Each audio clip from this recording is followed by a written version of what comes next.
No idea.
Okay, so hello everyone. We have small technical difficulties, as you see, which seem to be resolved now. And we are about to start the next presentation in a minute. Good.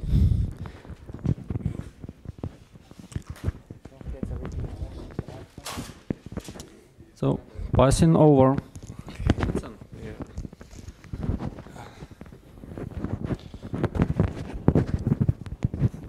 It's okay. I will manage it. No, I will manage it. Okay. Hey everyone. My name is Vinzenz Feenstra. Well, you will hear it. It should be okay.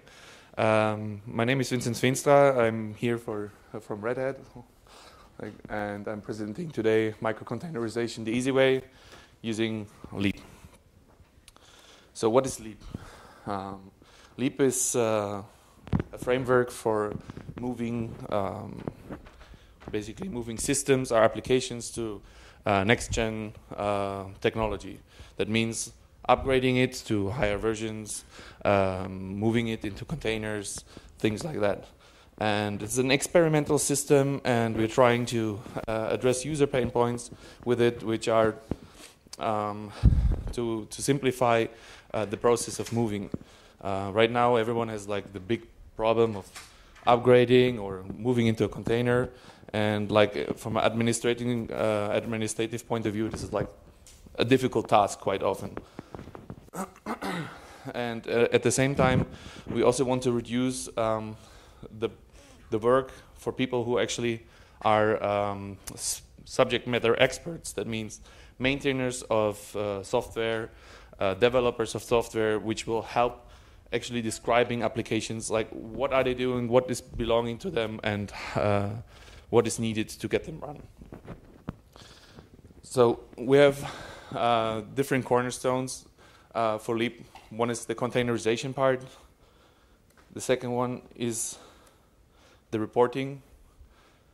Third is upgrades. And the fourth is migration. What does it mean? Well, containerization is moving applications or like complete systems into a container. It's like we already last year showed the microcontainerization, which means we moved the RHEL 6 environment into a container. And this year we will show a microcontainerization where we try to dissect basically an existing virtual machine and extract one application which is on it. Reporting, well, it's obviously not quite obvious what that means, but like in sense of if you want to move applications or if you want to upgrade your system, you need to identify problems that could occur while you're moving there. And basically, LeApp is trying to help you finding these problems as well. If you know the pre-upgrade assistant from RHEL, then you know what we're trying to do. Basically, we try to do this as well. Upgrades means basically upgrade your software. If you have RHEL 6, get to RHEL 7. If you have Fedora 26, get to Fedora 27. And trying to simplify it and make it easier than it is now. And migrations means if you have applications, and there's like a nice picture for that, there's a bunch of applications running in one server, and it starts getting overloaded, you would like to move some of the services to a different machine. This can help you basically to dissect it as well and move it to a different machine. So,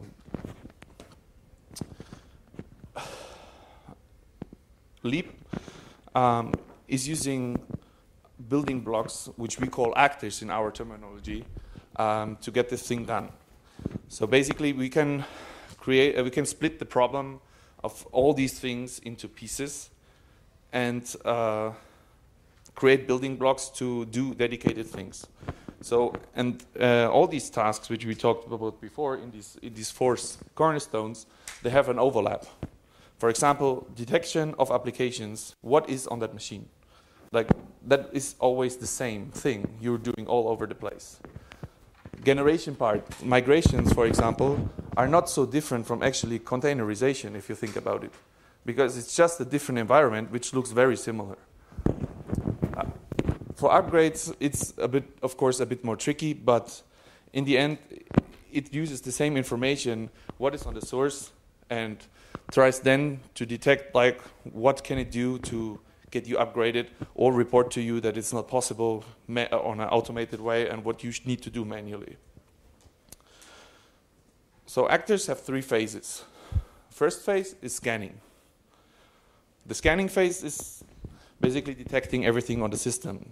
The transformation phase can help you to transform data which was found into a different form that is suitable for your target.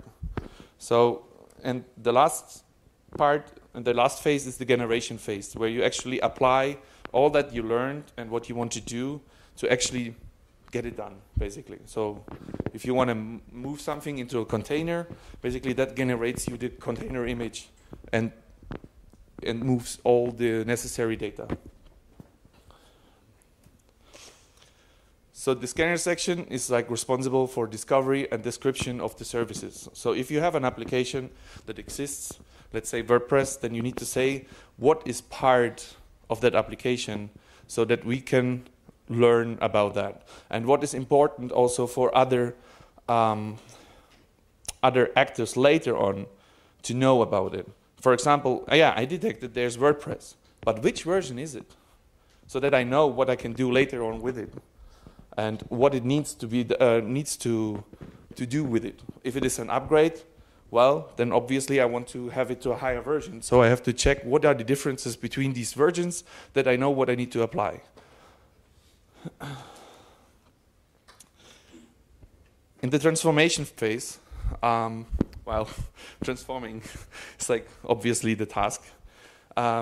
You have different options. Like, for example, if you containerize something and you have a service that listens on the loopback device, that will not work, and you cannot export the ports of it. So that you have to transform the configuration of that to actually listen to the public interface, so that you are able to export it for later. In Kubernetes way, for example, you would do that, that you have something that usually would have an HTTP front end, and like, let's say, a JBoss instance, which is listening normally on the loopback device, just to export it to Apache. And later, what you now want to put it into a container, the JBoss application, so you would transform it to listen to public, so that in Kubernetes you can have the load balancer in front of it, like connected from the outside. And third part, the generation part, is responsible for applying the configuration and moving the data. So actually get the data to the target. So now we're getting to the demo, which unfortunately I can't do live due to network problems. I didn't have it on my computer anyway, so I have to do it with the video, and I hope it will be sufficient. Yeah, of course I have to. 1 sec.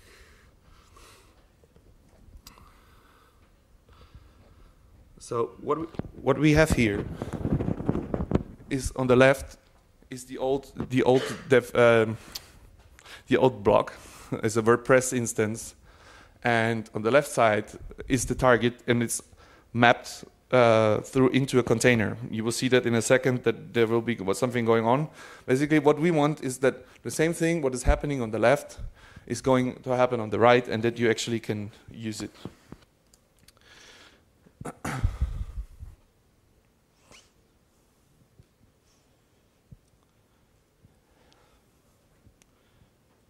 You see, even if I refresh, there's nothing working, so it's just that to show you that there's really nothing. And here you see, like, on the upper left, you see the current running containers on the on Docker. On the right, there are the Docker images, and I will start executing the scan of the system first, just to show you that it's there.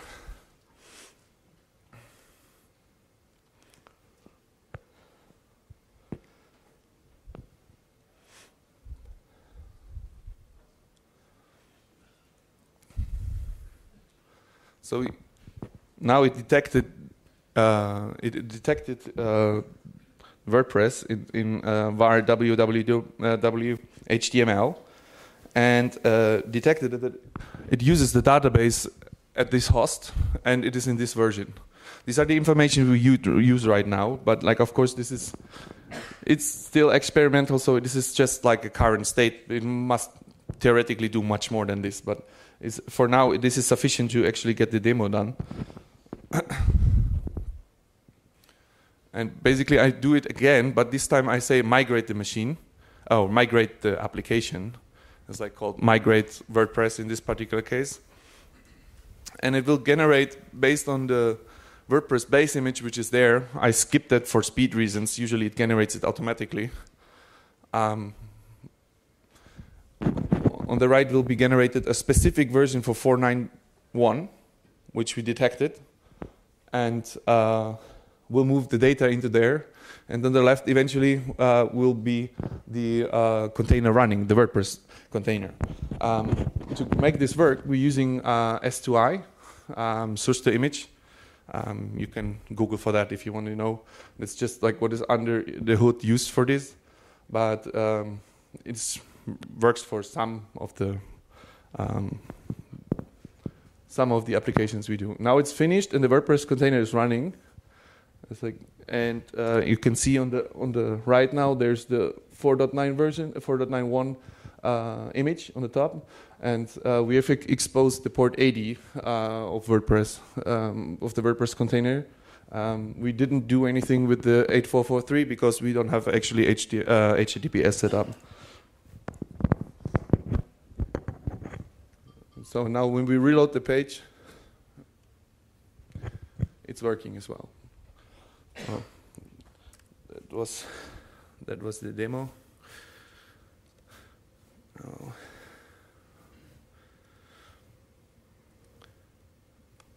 Oh, yes, reversed. So what happened here? We scanned the system and detected something on that system. In this particular case, this is just a visualization, what it could detect, but on this particular system there were no Rails or Django or something. It's just a visualization part. And we determined that we need Apache, PHP, and WordPress to get a working WordPress container and move the data over into that container. And it's running there. And at the same time, it's still on the other side without touching it. So that's why you saw basically on both sides still the WordPress instance running. If I would have added a blog post on the right and a refresh on the left, it would be there as well because it shares the same database. To make it happen for the demo, I mean, I'm honest with you, this is not magic, right? We had to update the database to allow any host to access it for the user which it was given. And we had to update the database for the WP options and WP post meta to change the FQDNs which were there to just the slash. So all the resources which were linked and links inside of WordPress are still working. However, this could have been automated by an actor. It's just that I was not out of time to actually write that shortly before the DevConf. That's it.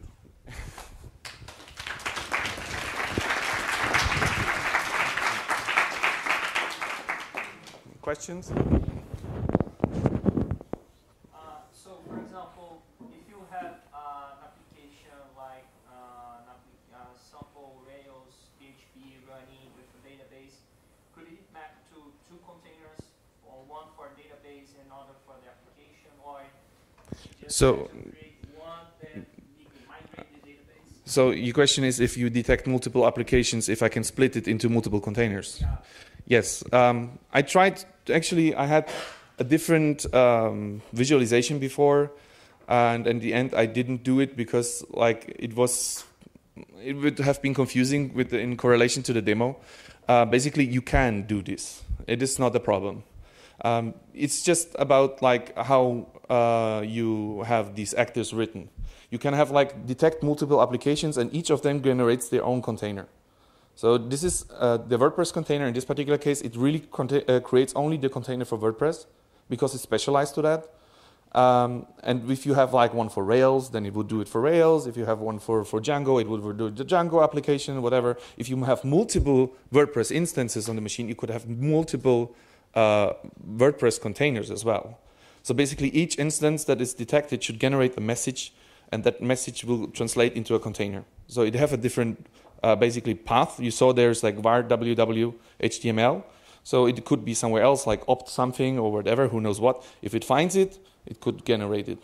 The database as well. So it was using MySQL. It can create a MySQL container and then connect those containers. Creating containers from databases, I mean, it's still like a hot topic, yes, but I understand. It's because you need to store the data and you need to share it. Imagine a Kubernetes environment. This is not a good thing to do, because if you have a state, you can't have really stateful containers properly. So you would have to have a volume, and for getting a volume, you need admin rights in Kubernetes, and so this is complicated. So, but of course, it's a matter of implementing these things and implementing these workflows. So it is doable, but as I said, it's no magic. And you cannot always like automatically do everything, but if you can do 20%, it's 20% more than other people can do, and it will help you. Any other question?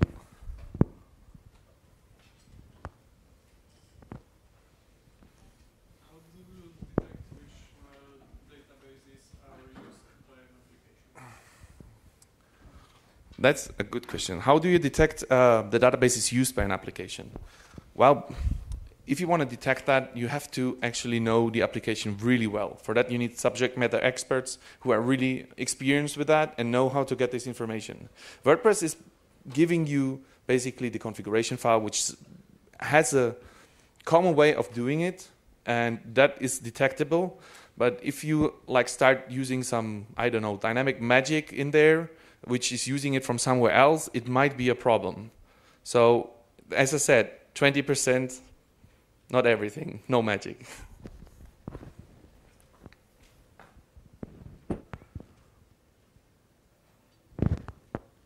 Anyone else? I think we're done. Okay. Thank you.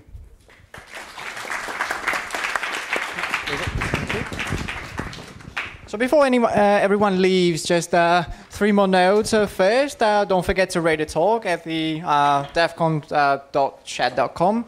The other one, I've heard that the faculty canteen has just opened and will be open until 2:30 p.m. So feel free to grab a lunch there. And the third one, very important one, as you might have noticed, we have some